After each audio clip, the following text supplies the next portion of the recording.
नमस्ते। चर्चा कार्यक्रम के और एगो कड़ी में आप सभी दर्शक लोग के स्वागत करत हैं। जा जी हाँ, अभी फिलहाल जो चर्चा के विषय बातें वो है इनकम टैक्स भरे के अंतिम तारीख कब है और ई कैसे चाहेला भरे के, कौन कौन तरह के जानकारी से आप लोग के चाहेला सचेत रहे के, अवगत रहे के, इस सब के बारे में आज हमने एक विस्तार से जानकारी प्राप्त करे खातिर एमओरे के team leader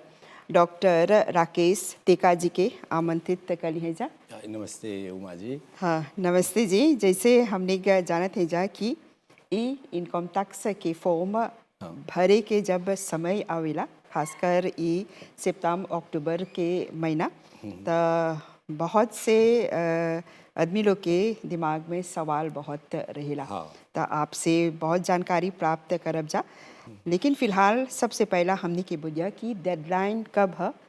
income tax form भर के भेजे के। इनकम टैक्स फॉर्म भरे के ओकर पिछला डाट है 21 अक्टूबर है। सजा है डटवा जब टर्मिने हो जाए तब पेनाल्टी आई लगी। सजा आदमी लोग के झेला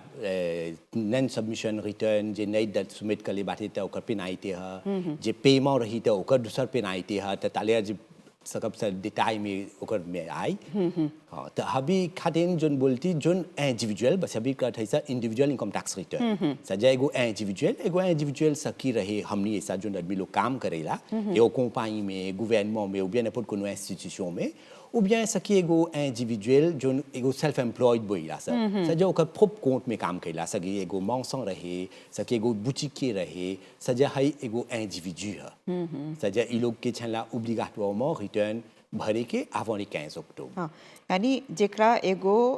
हर महीना एगो आमदनी मिलेला, हाँ ओकरा जरूरी है ई इनकम टैक्स भरे खातिर। हाँ, तो हमने के बोलिया कि एगो कैसे वजला एगो आदमी के जब ई इनकम टैक्स भरे के पड़ता, अभी जैसे आप लोग ई ऑनलाइन कर देले हवा जा ई सेवा।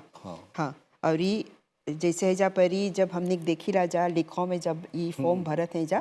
तब कुछ एजुकेशन रहेला, कुछ जानकारी देवल जाला। एगो व्यक्ति जब भरत आता ओकरा कौन चीज में इंडिविजुअल में ही चाहेला जाए के। हाँ एगो स्पीकर कहला एगो जना के छै फॉर्म भरे के बहुत फासिल है। आगे छथल फॉर्म भरे के एमओरे लापोस देने से अवाये का ठल एगो रिटर्न तो के छथल भरे के मैनुअल में। तो अब नहीं अब सब जाफे इलेक्ट्रॉनिक है। सजा कौन इंफॉर्मेशन के चाहिए ओकर छै ओकर टैक्स अकाउंट नंबर, ओके यूजर नेम बोइला सा सजा ओकर टैक्स अकाउंट नंबर सो ओकर निमोरो कार्ड से चाहिए। प्लीज एगो डेजियम जाफे चाहिए ओकर पासवर्ड। तो स्पीकर कहला एगो आदमिया जाए वेबसाइट एमओरे पर www.emore.me जैसे जाए individual income tax and série ban information paraît toi. Par exemple, quand il y a tax account number को नहीं बा, तो रही हुआ पड़ी retrieve tan. उ में खाई डाली retrieve tan, ओकर निमरो कार्ड d'identité डाली, l'écran पर ओकर tax account number paraît हो जाए। सजा आगे खातिर पढ़ल एमओरे टेलीफोनी करे के जाए के खोजे के कोई के इंफॉर्मेशन अब नेसेसरी नहीं बा। हाई प्रीमियर जाफिया डेजियम एक और पासवर्ड सकेला तू ही भरले होई बा तोर इनकम टैक्स रिटर्न हाउ बरिस एक बरिस पासे हो गल बा तो अवरी कोई भुला जाई कि नोटी नहीं कली बा तो का करी forget पासवर्ड लिखो पर जाए देखिए एगो आइकन बाटे forget पासवर्ड ऊपर जाए उ डाली ओकर निमरो टेलीफोन बोली डाले के ओकर पोटा पर आई एगो वन टाइम पासवर्ड जो में ऐसा ओटीपी वो ओटीपी वा भरी तो ओके एगो लिखा दे क्रिएट न्यू पासवर्ड एगो न्यू पासवर्ड क्रिएट करके तो इतना सिंपल है। सजा है ये दुगो एक्सरसाइज वा करलक तो ओकर मिल गल ओकर टैक्स अकाउंट नंबर ओके मिल गल ओकर पासवर्ड तो दुगो है ये दुगो इंफॉर्मेशन चाहेला सजा टैक्स अकाउंट नंबर वो भी निमो कोई डाउट वो से सकी भरे वो भी पासवर्ड जैसे डाली तो ओकर फॉर्म ओके मिली तो ओके मिले के आगे जैसे अभी बोला 3 तरह के फॉर्म है। एगो है जो स्टैंडर्ड फॉर्म तो वो सब एम्प्लॉइज के है स्टैंडर्ड फॉर्म बोला सच है हमनी टू अभी जोन भी कर्मचारी जैसे बोलत हुआ बाटे ओके एगो स्टैंडर्ड फॉर्म भरी। दूसर जोन बाटे सेल्फ एम्प्लॉयड जोन बोलत है ऐसा ओकर दू काइटे है एगो है सिंप्लीफाइड फॉर्म एगो दूसर एगो बाटे और एगो जोन उ लोग के भरे के बाटे। तो हमने ऐसा हमने के चाहिए सिलेक्टे करे के स्टैंडर्ड फॉर्म जो दूसर कन बाटे अब कैसे जो बठाई एगो कोंटे एगो हिए पर एमबीसी में है सा एगो मौसम दाल पूरी आल बा कोंटे एगो एग्जांपल है स्पीक करे के लाकू में आल बाटे रोची बेचे राइट तो ओकर आमदनी हब कोंटली हर महीना के मिलेला 10,000 रुपये एक बड़ी स्वामी होल 120,000 रुपये en bas 390 000 là-haut 390 000 taxable en bas ou taxable नहीं है तो हाई अदम यहाँ के ओके एगो स्टैंडर्ड फॉर्म नेसेसरी नहीं बा भरे की वो भरी एगो सिंप्लीफाइड फॉर्म वा एक के पास है खाली ओकर डेटा ही बा खाली डाली एक महीना वा में एक बरिसवा में ओके 120,000 मिलल बा ये डाल के सबमिट कर दी ओकर काम हो गल ओकरो भी चाहिए ऑनलाइन वे करे के ओकरो चाहिए ऑनलाइन वे करे के तो ओकरो जैसे बताई नेसेसरी नहीं है मौके आई के कोई के देखे उके नहीं चाहिए ओमे ढुकी एक के पास है ओकर इंफॉर्मेशन बाटे ओकर नाम ओकर एड्रेस और कितना पैसा के मिलल बा है ये सब इंफॉर्मेशन कर हाँ काहे कि बहुत कोई के तनी कठिनाई होवेला कि ई कैसे बनियन सब बहुत लोग के सवाल उठ जाला कि है भरे के नहीं भरे के हाँ। त एकर खातिर कोनो व्यवस्था बाटे एमओए के तरफ से या कहीं कोनो सेंटर में आप लोग हाँ देवत हवा जा आगे जा चली सा लेकुल में जो आदमी लोग हाउ लॉन्ग धोबा की सकत हलावे तो अब नेसेसरी नहीं बाटे काहे बोट है सिस्टम वा से ऑनलाइन से बहुत फासिल बाटे सजे गो आदमी लामिया गल बा कि लुतु में बा कि नापुट कहाँ बा सकी ओकर पोटबवे पर से भर दे मजे इतना फासिल बाटे अब कौन एक जहाँ के डिफिकल्टी हुई तो एगो दूसर लावांटाज जो नल है एगो फैसिलिटी जो कि बोला सा ई अपॉइंटमेंट काउंटर होई हमें के सिस्टम में बा ई फाइलिंग में तो हुआ बात ई अपॉइंटमेंट लिखल का करी मैं क्लिक करी एगो स्लॉट उ सेलेक्ट करी केन ले ऑफिशियल में हो टेलीफोनी करी कोटे एगो एग्जांपल बताई कोटी डाली सुक के 3 द सुक के 3 ऑफिशियल में हुआ कि टेलीफोनी करी ओकर एगो वीडियो कॉल तो के एक्सप्लिके करी कौन से भरे के का चाहिए कौन इंफॉर्मेशन को जे इतना फासिल बाटे अब के त नेसेसरी नहीं बाटे दमिया के कोई के डिरांज हो के आई के और कोई हबीले सोचेला कि चाहिए मौके आई के ou bien टेलीफोनी करे के कोई के त नेसेसरी नहीं बा सब फैसिलिटी बा ऑनलाइन बा एक एक चीज याद करे के www.moke.mu अब हमी के बहुत वीडियो सब बाटे अपलोड जोन कर ले ऐसा यूट्यूब पर हमी के तो ऊपर जाए वीडियो वा स्टेप बाय स्टेप बोली कौन चीज है करे के तो इतना सेम बाटे सजा नेसेसरी नहीं बाटे कोई के यानी वो जब है ऑनलाइन भरता ई सब देताई डाल दिलक ओकर सामने सब पूरा जो न बातें ओकर इनकम ओकर जितना चीज बातें सब कुछ सामने बातें और कौन सी डिडक्ट करे के बातें कौन सी नहीं इस सब की जानकारी बातें हाँ तो जिस एगो इके बोला सब प्रीफिल्ड इनकम टैक्स रिटर्न का बोला प्रीफिल्ड हम अभी तू कौन भरी सा इनकम टैक्स रिटर्न जैसे तो टैक्स अकाउंट नंबर पासवर्ड डलबा सा तो हमी के जो मिली एगो एनटीएफ आसवा ओके बोला सा हमी के इंडिविजुअल डैशबोर्ड चाहे तोर अपन डैशबोर्ड है हमर अपन डैशबोर्ड रही सजा तोर हर कोंटली लाने देनिया के रिटर्न नहीं भले हुआ सब डेटा में रही तो जदा दुनिया देखी तो जान जाए 10 बरिस से कौन रिटर्न डले बा कौन रिटर्न नहीं डले बा उस सब डेटा मिल जाए ओकर डैशबोर्ड सजा इंडिविजुअली सब कोई के डैशबोर्ड रही तो हाई इंफॉर्मेशन डेजा रही अब कौन एगो एग्जांपल बताई याद करी कोई की लाने देनिया ओकर एगो डिडक्शन रहल कि भुला गल रहल भरे के तो रिटर्नवा सकी आमेन करे आमेन सजा संजे करे मोडिफाई करे तो हवे रिटर्नवा में जो ओकर डैशबोर्ड में ढुकी आधवाट में अमेंडमेंट लिखल बा आमेन में ढुकी रिटर्नवा संजे करी जे कोंटली एगो एग्जांपल बताई रिटर्नवा फिन होई पर एगो एक्सेस से जहां हम किसी पे करे के तो ओके पे करब सा हाँ मजा इतना फासिल बाटे मजा आगे चाहत हल एमओके आई के अब कोंटली रिटर्नवा भर दिलक तो अब जो दूसर डिटाई बाटे कैसे बोला था ऐसा डिडक्शन तो ओकर प्लीजर डिडक्शन बाटे सजा प्रीमियर एगो एग्जांपल बता एगो स्टैंडर्ड रिटर्न तो 5 पास है 5 पास प्रीमियर पास रहेला ओकर सब डिटाई तो दमिया सजा टैक्स पेयर वा देखिए ओकर सब डिटाई ओकर नो ओकर एड्रेस ओकर नंबर टेलीफोन सब करेक्ट बा कि नहीं करेक्ट बा तो नेक्स्ट पेज में जाए अब कौन एग्जांपल बताए ओकर नंबर टेलीफोन संसे होगल बा तो मैं संसे कर दई इतना फासिल बा डेजम पास में जाए तो वो इनकम रही ओकर सब चिप de इनकम जो की मिलल बा कौन चिप के इनकम कैसे हमनी के एग्जांपल what है एमोल्यूमेंट्स रही तो जैसे वो क्लिक करी यस ओकर एमोल्यूमेंट्स चलाई ओके कुछ भरे के नहीं बा है वही बट है एगो prefilled income tax return बोइला सा तो ओकर डिटेल दे जा बाहू एगो दूसर काइते इनकम सके दमिया के रहे फॉर एग्जांपल sécurité sociale में सके एगो वेव रहे ओके एगो पेंशन मिलता ou bien là 60 ans को हम भी काम करता ओकर पेंशन बीओपी जैसे बोइला सा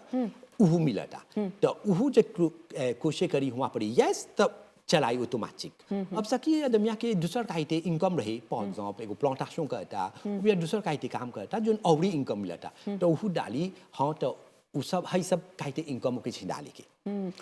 हैजा बरी तिकाजी हमने के ई बोलिया जब हैजा बरी ई पेंशनर के बात बोला हाँ। जैसे अभी हमने जानत है जा कि कुछ परिवर्तन आल बाते जिलो के ई बेसिक रिटायरमेंट पेंशन मिलता हाँ लेकिन काम करत हवन सा फिर भी कुछ लोग बोलत हवन जा कि उ लोग के पेंशन पर से ई डिडक्शन करल गल बाती हाँ हाँ जैसे बोला था पेंशन नॉर्मल टैक्सेबल नहीं है में जो के और इनकम मिलता तब औसम छे आजुते करके अब एगो जाफे और आजुते करती कि एगो आदमी कोली पेंशने हो गल बाटे तो ओके मिली ओकर काम देने से ओकर पेंशन जन बोइला सा प्लीज ओके मिली ओकर बीओपी ओकर पेंशन वीएस आई दुनो आजुते करी तो एगो मोटा होई तो हाई काइते आदमिया के एडिशनल में और 50,000 मिलेला कम डिडक्शन सजा सकी कोशिश करी सजा जानी ओके पेंशन मिलता ओकर काम देने से प्लीज sécurité sociale देने से तो ओके मिली 50,000 एडिशनल जो हमनी के नहीं मिली बस हमनी हबीले काम करत है सा तो हाई तुझे एगो लाभंताज रही हो गए सजा अब ओवन अबव हयो जे ओकर पैसा दस्ती बा तब ऊपर पे करी खाली टैक्स हाई सवाल काहे पूछी काहे के बहुत जना बोलत हवन जा कि लोग के पेंशन के पर मिलता ई खातिर लोग के परता ई टैक्स पे करे की हाँ तो वही ऑन केस टू केस सजा चाहिए आजुदे करके देखे के कितना हुएला और जे चाहिए तो हम एडिशनल एग्जेम्पशन जो 50,000 वा चाहिए के लिए के हाँ तो कौन कौन तरह के डिडक्शन और चाहेला करे की हाँ तो जैसे बोली हाई डेजम्पाज premier pas के मिलल पर्सनल इंफॉर्मेशन डेजम्पाज के मिलल सब चिप de इनकम troisième अब जब नेक्स्ट करी तो के सब डिडक्शन मिली अब यहाँ plusieurs types de déduction बा par exemple et premier type de déduction जो मिली ओकर dépendant veut dire ce qui est l'ica रही ou bien एगो मिशी हट ओकर मैडम ने काम करता फॉर एग्जांपल तो ओकर dépendant रही जिसका 4 dépendant सकी ले हां तो हई सब कोशिश करी सजा dépendant नहीं बा एगो dépendant बा दूगो तीन गो ई सकी ओके मिली अब दूसरा साफे जो नवा चीज है बस हाउ बड़ी से बेड रिडन सजा कोटी एगो फामी बाटे बेड रिडन जोन बा सके ओकर स्पाउस रहे सके ओकर माँ बाप रहे ओकर दादा रही ओकर भाई बहन एकरो सकल जाइले कम डिपेंड कि आगे नहीं रहले से सजा माँ बाप के नहीं सकल जाता ले अब सकल जाइले अब जे मिसेवा है त सकी ओकर माँ बाप के लिए ओकर भाई बहन के ओकर दादा दादी के उबिया ओकर औरत के ओकरो सकी ले सजा ई डिपेंड है सजा सकी ओकर देने के नेक्स्ट ऑफ स्किन किन जैसे बोइला सा उबिया ओकर बुढ़िया उबिया बुढ़ियावा सकी ओकर मिशे के देने से तो हाई सकल जाए ऐसे कर तो आगे बोलत हैं जा कि खाली एक जना न तो दो जना के लेके कम डिपेंडेंट अभी जैसे बोलत हवा कि 4 जना के सकल जा हां 4 डिपेंडेंट सकल जाए हाई बरिस से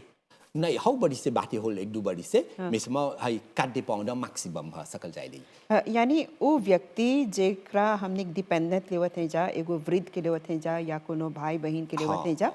जे मेडिकल पर बात हाँ हाँ जैसे बोल से बेड रिडन एगो केयर अलाउंस के मिलेला जैसे कि सोशल दिन से पासे हो गल बा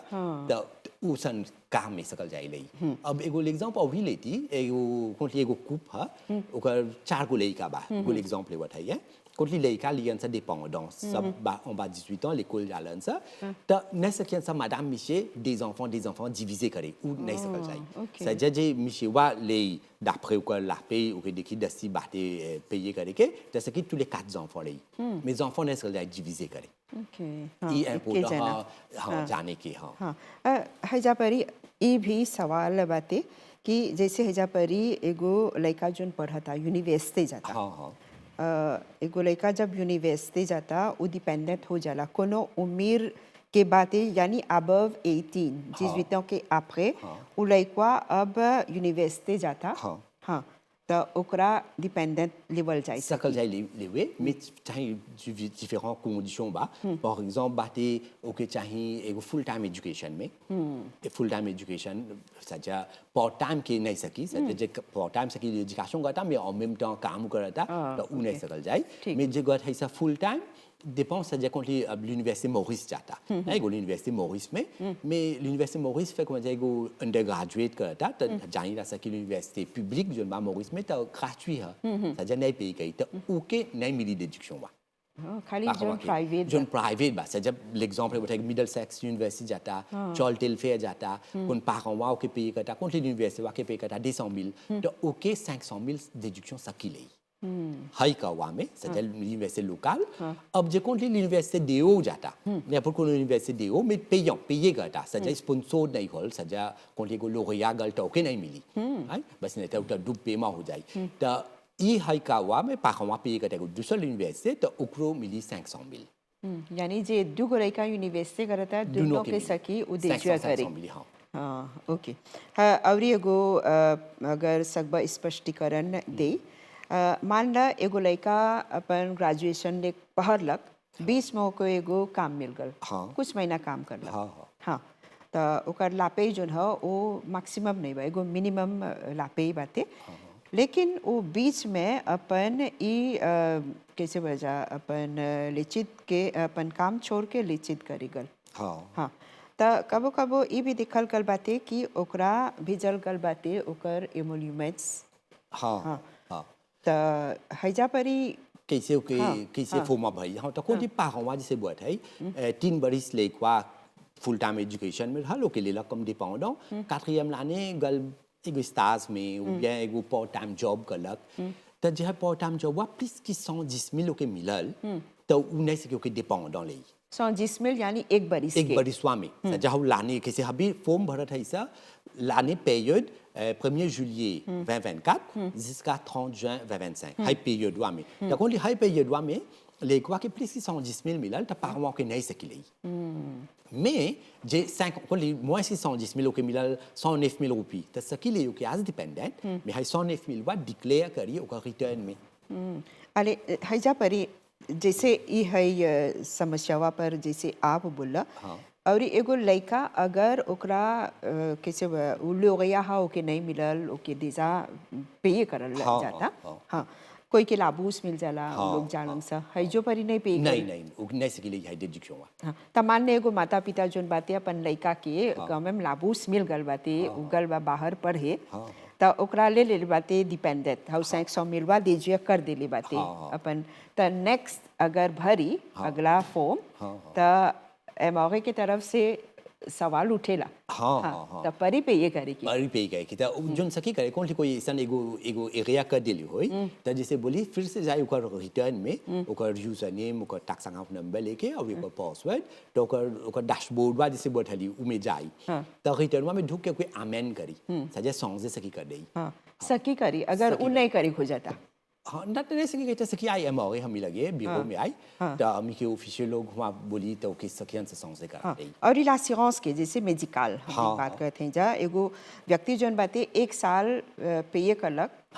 एगो 40,000 50,000 एगो शिफ्ट हो रहा बोलत है लेकिन जब हैजा परी दारी असत ये एगो शिफ्ट रहेला वो स्टैंडर्ड हाँ जैसे बैठाई कौन एक जना लेला के एगो l'assurance मेडिकल तो हर महीना पे करी एगो प्रीमियम तो हाउ प्रीमियम वा आजुजे करी हाई 12 में के कितना होल तो उ की सकी पे करी में सब सेल्फ सजा ओकर रिटर्न खातिर 25,000 मिलेला सजा अप टू जैसा कि जिसमिल वो पे गई था जिसमिल ले अब जे 30,000 पे करलक तो मैक्सिमम है 25,000 हाँ ओकर बाहर में अब सकी ओकर कैसे बोला थली सकी ओकर मैडम ने काम करता तो ओकरो पे करता तो ओकर डिपेंडेंट है तो ओकरो है एगो बाहर में 25,000 तो ओकरो सकी ले ओकरो सकी ले अब जो रही कौन कार्ड डिपेंडेंट उ लोगों के पे करता तो उ लोगों की सकी ले हाँ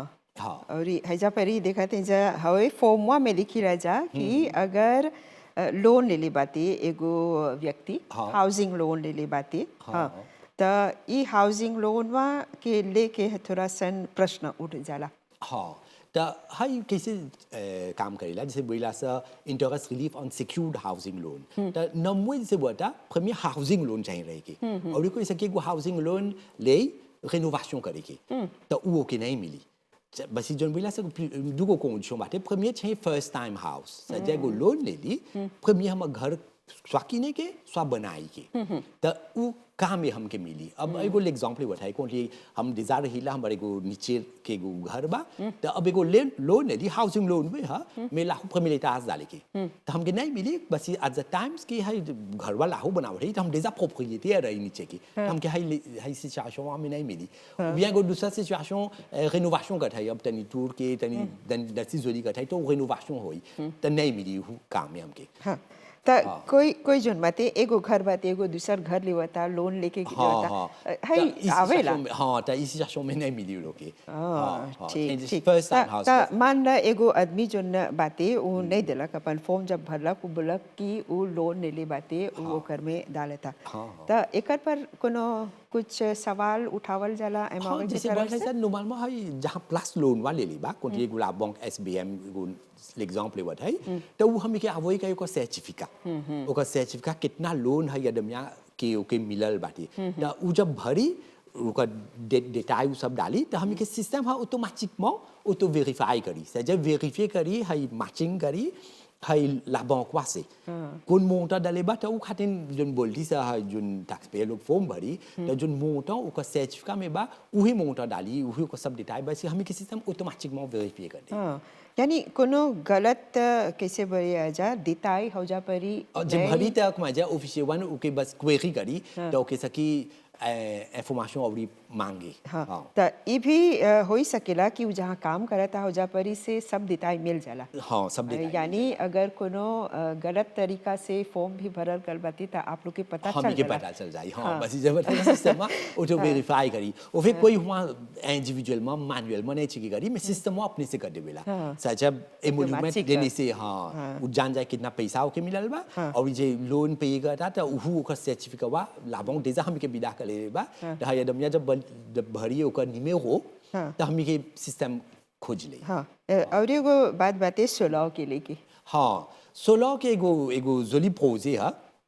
एगो एक जना कोंटली एगो एग्जांपल बताई सोलह फोटोवोल्टाइक फॉर एग्जांपल में इन्वेस्ट करता है एगो एग्जांपल बताई मजा एक्सप्लेन करके निमन से कोली 500 मिल कुटे हुआ था सजा एगो सिस्टम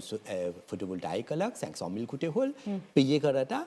अब पे करके को पैसा नहीं बा गले को लोन ले एगो ग्रीन लोन ले ला नेपुट कोनो ला बैंक से 10 ans में पे करता राइट मैं मु 10 ans में पे करी कि 15 ans में पे करी ou bien कितना लेता हूं मैं तो है 500 मिलवा एमओरे में फोमा भइता उसकी डिडक्शन ले 500 मिल en totalité राइट अब l'exemple इला कि 500 मिल ओके नहीं चाहिए वो जे 100 मिल खाली डाली तो नहीं पे करी इनकम टैक्स तो का सकी करे हाउ 400 मिल बा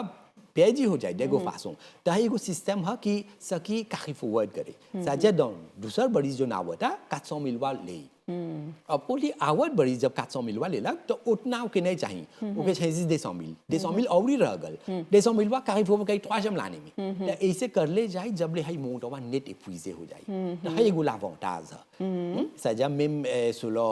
एनर्जी इन्वेस्टमेंट कर लेबा में नेसेसरी नहीं बातें ओके सब पे करेंगे और मेम सब नेसेसरी नहीं बा मेम लाने में लेके सकी काई फॉरवर्ड करे जिसका कि सब मोटवा हाँ और एगो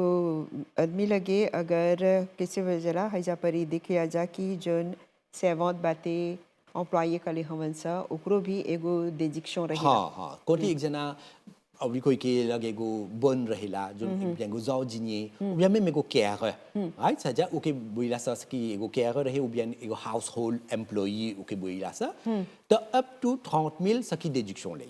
अब जब बताई अप टू 30 मिल में प्रोवाइडेड कि ओकर चाहिए जो नदमियाओं के एम्प्लॉय कलेबा तो ओकर सीएसजी काटता से जो कि डिक्लेयर कलेबा as an household employ जे डिक्लेयर नहीं करे नहीं सकी ना ये अलग से हो जाला हाँ ये चाहिए हाँ तो बहुत से सवाल बातें हैजा परी ये छोटा छोटा जानकारी जो न बातें सब कोई चाहेला वो लोग के विस्तार से समझे के जाने के कि ये सब काहे ज़रूरी है कौन कौन डिजिक्शन चाहेला करे के और ई कैसे चाहेला। अब एगो व्यक्ति जोन बाते मान ला वो अपन ई फॉर्म जोन बाते जैसे शुरू में आप बोला कि अगर गलत तरीका से भी भर भी देलक कुछ डिजिक्शन नहीं डलले बाते हाँ त ऑटोमेटिक उ सकी अगला सकी, साल हाँ अगला साल सकी देखे। हाँ मिसबा जैसे बात है निसिसन है हाउ बड़ीस अगला साल हम ये कोंटली हर एक समय होल ओका फॉर्म भरलक तो अब याद करलक कि एगो डिजिक्शन बा for example l'intérêt la banque ओके नहीं मिल रहल सर्टिफिकेट अब लापुस से अब आल कोटे एगो एग्जांपल बताई अब याद करल कि गेट हाई भुला गई थी डाले के तो सखी ओका फॉर्म में जाई फिर से ढुकी आमेन करी हाई इंफॉर्मेशन वहाँ में डाल दी। ठीक ठीक हाँ मजा इतना निसिसन है एक बड़ी अभिया टान करेगी। हाँ तो जैसे आप लोग के हेड ऑफिस जोन बाते उ शहर में बाते एमआवे के तो अभी जैसे आप लोग बोलत हवा जा कि जोन व्यक्ति लोग के तनी कठिनाई हुआ था जानकारी खातिर फॉर्म नहीं भरत हवा जा लेकिन जानकारी खातिर एगो आदमी सकी आय हो जा सखी पर आई, हाँ। दफ्तर हाँ जहाँ पर आप लोग के जानकारी दे देखिए खातिर हमी के ऑफिशियल लोग बातें बातें, हमी के कस्टमर सर्विस और जैसे बैठली इतना फासिल बातें अब कि एगो लेक वे के कोंटी एक जान नहीं जानता भरी ओका वाजन के बोली ओका कमाहाट के बोली वही देखे के एक इतना फासिल है इतना सैंप है सकल जाई भर हाँ नहीं तो आगे इतना लिख रहल कि बहुत लंबा कतार में आदमी लोग के परे जाके इंतजार करे के कि कब उ लोग की बारी आई ये सब फॉर्म भरे के लेकिन अब बहुत आसान हो बहुत गल आसान हो गल बातें। बातें, हाँ। हाँ तो ई डेडलाइन जोन बातें ई बरिस के उहा वो हाली 15 अक्टूबर 15 अक्टूबर हाँ एक्सटेंशन बातें एक्सटेंशन नहीं बातें नहीं देवल आगे गल बा। जैसे रहल आगे मैनुअल जब फॉर्म रहल तो हमी के डेडलाइन रहल 30 सितंबर तब हमी के देवत है इसा 15 एडिशनल सजा अप टू 15 अक्टूबर तो अब इतना दोने की सब ऑनलाइन है इतना फासिल है तो डेडलाइन है 15 हाँ तो मान ला एगो आदमी ले कैस देख नहीं भरलक अपन फॉर्म हाँ तो का हुई कि हाँ अब जैसे बताइए अदमिया के ओब्लिगेशन है जीवन ओब्लिगेशन है फॉर एग्जांपल हाई बरिस जोन बोला था इसा c'est à 1er juillet 2024 à 30 juin 2025 हाई बरिसवा में चाहेला ओके कौन एगो एग्जांपल है 390,000 से 10 मिला था 390,000 ou 10 तो डिविजे कब सा पोर्ट्रेज काहे बताई पोर्ट्रेज बस बोनिस वो कोंटी छैला करके तो पर moi ha 30,000 जिसे एगो लीडे खातिन है सजे एक जना के जे प्लीज की 30,000 मिलेला ला पे हाई बड़ी स्वामी मिलल बा तो के छै ओब्लिगाटो में भरे के फॉर्म है छैला ओके ओब्लिजे भरे के तो अब कोली अदमिया के ओब्लिगेशन बा मैं उ नहीं भरलक है ओ सजा हो गल 15 उ नहीं भरले बाटे ओकर फॉर्म तो का होयो के सजा premier type de la man जोन बोइला सा ओके बस नॉन सबमिशन ऑफ रिटर्न सजा ओकर ओब्लिगेशन हम में रिटर्न नहीं सबमिट करलक तो ओके मिली एगो 2000 रुपये premier mois के तो हर महीना इसे चलले जाला अब तो एगो मैक्सिमम है 20,000 dépendant on est case to case basis parce que अभी एगो डिफरेंट कैटेगरी की बात 5,000 वो mais bêtement ओके पड़ी हाइला मनवा पे करे के हाँ यानी चाहेला सावधान रह जाए चाहेला सावधान रहे के अब एगो दूसरा एग्जांपल इला कोंटली हाई नहीं सबमिट करलक ओकर रिटर्न मिसमा जब सबमिट करलक त पेयाब से जब के छान टैक्स पे करे के अब का होई हम मोंटन जोन पेयाब वा उ में ओके मिली पेनाल्टी एगो 2.5% premier mois के और chaque mois जोन जाय तो 0.25% हम मोंटन वा पड़ी पे करके। हाँ तो आखिर में आप कौन सी बोलबा है जा पर एगो जरूरी बात बोल दिला जे लोग नहीं भरी ई तारीख ले हाँ तो जोन बोलती सा जा अभी 15 अक्टूबर बहुत दिन नहीं बा अभी moins 15 semaines बा तो बोलती सा जे नहीं भले बा तो नाटान नहीं करके दे ले अभी ये छाई जाई के भर ले के बटे उतना फासिल बा हम के स्पीकर के कितना लेटों लगल बा मैं भरे के 1 मिनट में लहर जाई इतना फासिल है। ठीक तो डॉक्टर थिका जी ये सब जानकारी खातिर आपके और ये एमओए के बहुत बहुत धन्यवाद देवत है जा और ये हमने एक आशा करत है जा कि जो अपील बातें कि आप लोग के चाहेला अपन फॉर्म भर के भेज दे के जल्द से जल्द 15 अक्टूबर ले चाहेला सावधान रह जाए के नहीं तो फाइन बातें फाइन बा। तो चर्चा कार्यक्रम के ई करी के हमने हैजे परी विराम देवब जा और एगो प्रोग्राम के संगे आप लोग के सम्मुख आवब जा अभी खातिर हमनी के और हमनी के पूरा प्रसारण टीम के आज्ञा देवल जा। नमस्ते।